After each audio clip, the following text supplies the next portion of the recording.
In the famous French medieval book The Very Rich Hours, commissioned by the Duke of Berry in the early 15th century, it is evident that after Aries comes the time of Taurus.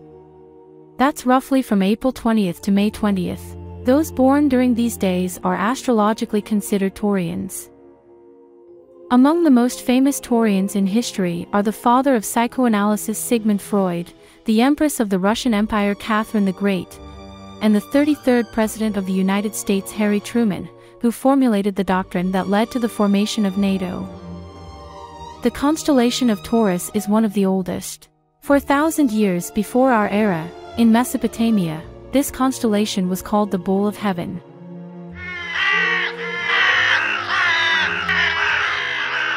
In that era, the sun passed through the constellation at the moment of the spring equinox, and the year began with it.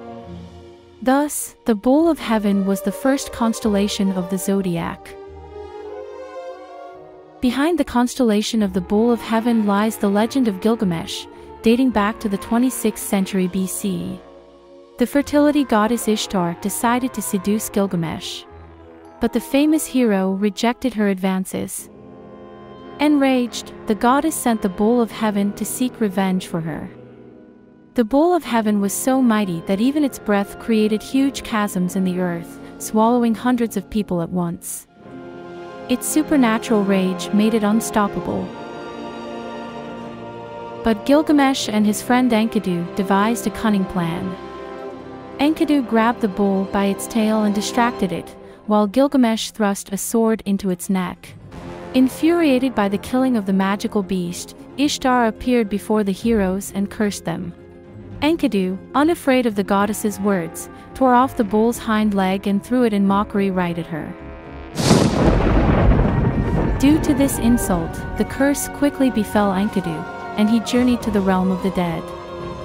Meanwhile, Gilgamesh spent the rest of his life seeking immortality to avoid the fate of his friend.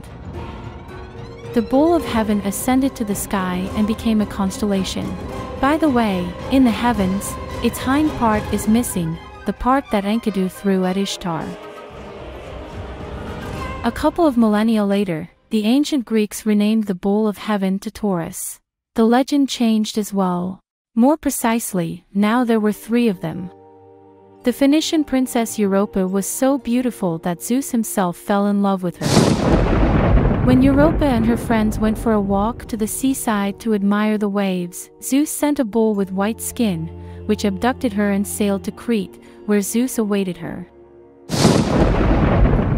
According to another version of the myth, Zeus himself transformed into the bull. However, the story of the bull didn't end there. The Cretan queen Pasiphae fell in love with him. As a result of the unnatural passion, the Minotaur was born, destined to spend his entire life in the labyrinth.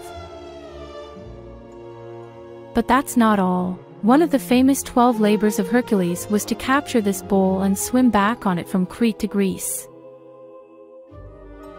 In Greece, the bull was set free, and he, driven mad, rampaged across the entire Peloponnese until it reached Attica. There, it killed Androgeus, the son of the Cretan king. That same king, whose wife Pasiphae gave birth to the Minotaur by the bull. Because of this murder, Athens had to send youths and maidens to Crete, whom the Minotaur killed in the labyrinth. One of these victims was Theseus. Ariadne fell in love with Theseus and gave him a ball of thread, which helped the hero find his way back after he killed the Minotaur. As the victor, Theseus returned to Athens, where he found and killed the fierce Cretan bull, the father of the Minotaur. Exactly that Cretan bull abducted Europa. He was the father of the Minotaur, and he was revealed to be in the sky as the constellation Taurus. Although according to ancient Greek mythology, Taurus could swim exceptionally well and could cross entire seas, it is one of the earth signs along with Virgo and Capricorn. The most harmonious color for Taureans is blue. It symbolizes eternity, the sky, constancy, and loyalty, all qualities highly valued by Taureans. Taurus is most compatible with other earth signs, such as Virgo and Capricorn. It also harmonizes well with water signs, namely Cancer, Scorpio, and Pisces. Aleister Crowley actively associated the major arcana of his tarot deck with the zodiac signs. He links Taurus with the card of the Hierophant. The High Priest literally sits on Taurus as on a throne. One of the masks in the corner of the card also depicts Taurus, and all 4 masks correspond to the Tetramorph, the divine guardian from the book of the prophet Ezekiel. According to astrologers, Taurus easily wins people over in communication. They prefer to immediately indicate what they want from a relationship when they meet someone new. Sometimes this works in their favor, while other times it immediately repels a partner who isn't ready for such rapid progress. Over time, Taurus realizes that this is a good way to weed out unsuitable people. The best talisman for Taurus is considered to be a blue sapphire. According to ancient legends, King Solomon possessed a magical ring called the Seal of Solomon. It was a 6-pointed sapphire engraved with the Star of David and inscriptions that gave him the power to command demons and communicate with animals. The British imperial crown is adorned with 2 famous sapphires. In the upper cross of the crown is set a sapphire that belonged to the medieval English king Saint Edward. In the back of the band is set the Stuart sapphire, which was in the crown of Scottish kings since the time of Alexander II of Scotland.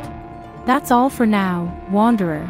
May all the good things come back to you, much like how the Stuart sapphire was eventually returned to King Charles II, even though Cromwell sold this precious gem along with the other treasures of the crown during his reign.